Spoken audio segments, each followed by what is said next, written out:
6 anak di bawah umur terekam CCTV saat mencuri puluhan besi penutup gorong-gorong di Jalan Pulau Moyo, Gang Subaksari, Blok C17, Pedungan, Denpasar Selatan.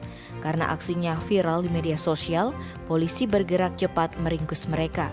Kanit Reskrim Polsek Denpasar Selatan AKP Hadi Mastika Karsito Putro dikonfirmasi pada Minggu 26 September mengatakan kejadian yang tersebar di media sosial ini dilaporkan Kadek Wiwin Hendra Wiguna.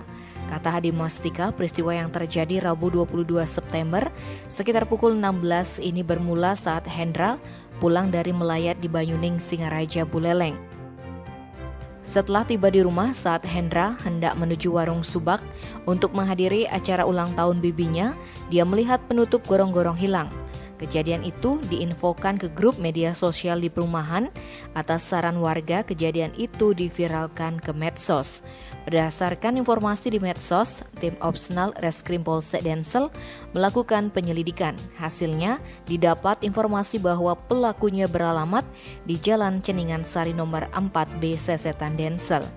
Pada Jumat 24 September, tim berjuluk Bajul Densel itu akhirnya berhasil mengamankan 2 pelaku berusia 13 tahun, yakni ERM dan JRM.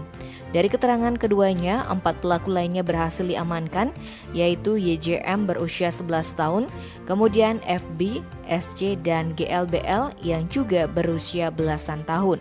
Kapolsek Densel AKP Igede Sudiatmajo menyebut, diduga para bocah ini telah beberapa kali beraksi di wilayah Denpasar Selatan menggunakan sepeda motor.